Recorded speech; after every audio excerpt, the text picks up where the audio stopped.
The human heart is an incredible, tirelessly working muscle. It diligently pumps blood throughout the entire body, delivering essential oxygen and vital nutrients to every single cell and tissue. This constant effort ensures our survival and allows all other organs to function correctly. However, like any hard-working machine, the heart muscle itself, known as the myocardium, also requires a substantial and continuous supply of its own oxygen and nourishment. Right coronary artery, RCA, arises from the anterior sinus of Valsalva. Courses through the right atrioventricular groove to the inferior part of the septum. Branches, conus branch, supplies the right ventricle outflow tract. Sinus node artery, supplies the sinoatrial, SA node. Acute marginal branch, runs along the margin of the right ventricle. AV node artery, supplies the atrioventricular, AV node. Posterior descending artery, PDA, supplies the posterior interventricular septum and a portion of the left ventricle.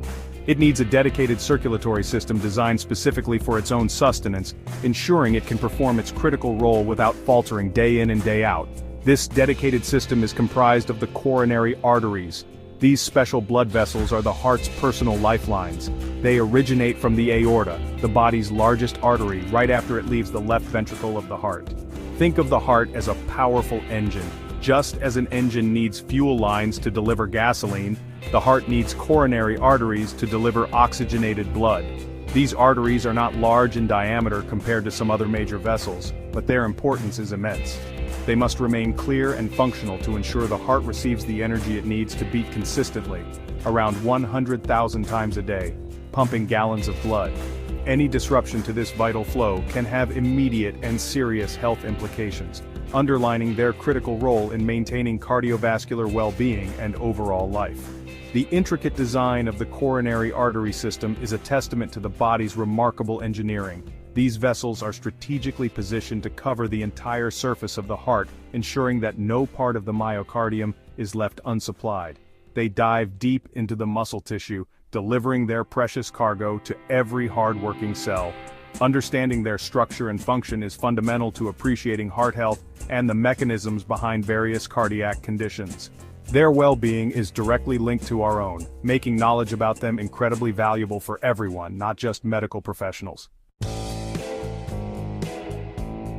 The coronary circulation begins with two primary vessels: the left main coronary artery, LMCA, and the right coronary artery, RCA. These are the foundational trunks from which all other smaller coronary arteries branch. Both the LMCA and RCA originate from the very beginning of the aorta, the large artery carrying oxygenated blood from the left ventricle to the rest of the body. Specifically, they arise from small openings called the coronary ostia, located within the aortic sinuses, just above the aortic valve. This strategic placement ensures that the heart muscle receives freshly oxygenated blood immediately after it is pumped out of the heart. The left main coronary artery is typically a short but very significant vessel. It usually ranges from a few millimeters to a couple of centimeters in length before it bifurcates or divides into its two major branches.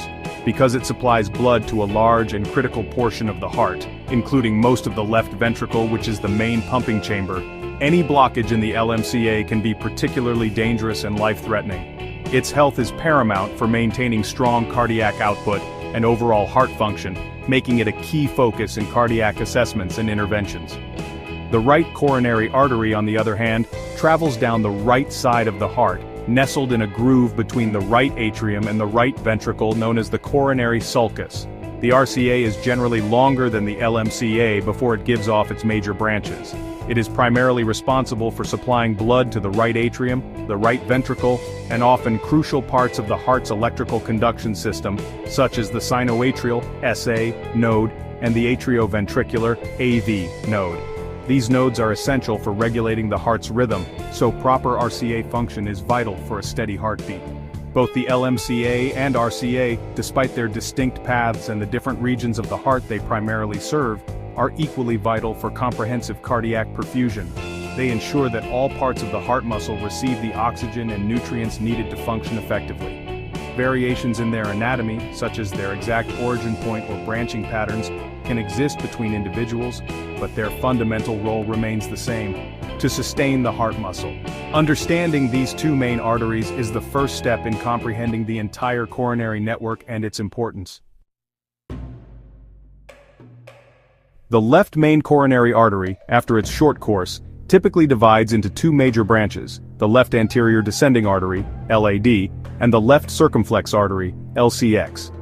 The LAD artery is often considered one of the most important coronary arteries due to the extensive area of the heart it supplies. It travels down the front surface of the heart in the groove between the left and right ventricles, called the anterior interventricular sulcus. This artery is sometimes referred to as the widowmaker because a significant blockage here can cause a massive heart attack, affecting a large portion of the heart's main pumping chamber. The left anterior descending artery is responsible for supplying blood to the front wall of the left ventricle, which is the powerhouse of the heart.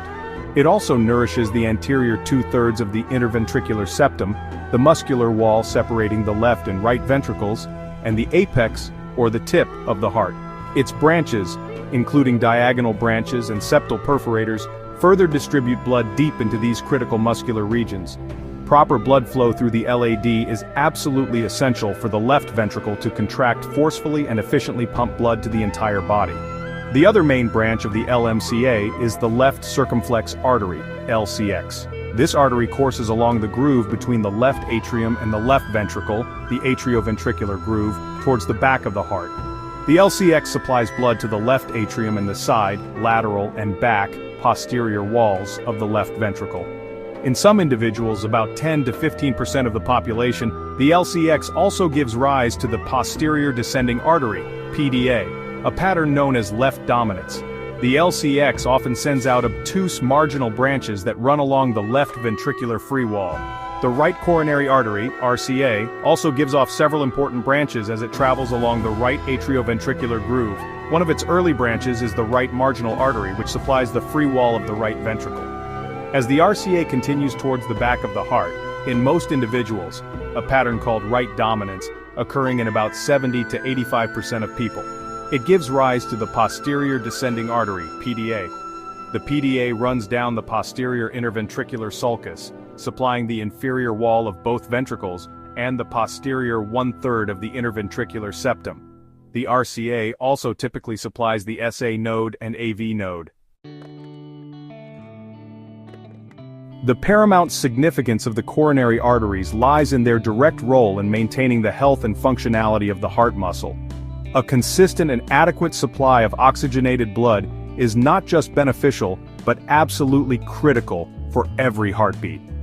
Each contraction of the heart muscle requires a significant amount of energy, which is derived from metabolic processes fueled by oxygen and nutrients delivered via these arteries. If this supply is compromised, even for a short period, the heart muscle cells can become damaged or die, leading to impaired heart function and potentially severe health consequences. Healthy coronary arteries are characterized by smooth, elastic walls that allow blood to flow freely without obstruction. This unimpeded flow ensures that the myocardium receives all the resources it needs to cope with varying demands, such as during physical exertion or stress. The ability of these arteries to dilate or constrict, adjusting blood flow according to the heart's instantaneous needs, is also a crucial aspect of their function. This dynamic regulation helps maintain a delicate balance, ensuring the heart is neither oversupplied nor undersupplied. Unfortunately, coronary arteries are susceptible to a condition known as atherosclerosis. This common disease involves the gradual buildup of fatty deposits, cholesterol, cellular waste products, calcium, and other substances, collectively known as plaque, within the artery walls. As plaque accumulates, the arteries can narrow and harden, a process often referred to as hardening of the arteries.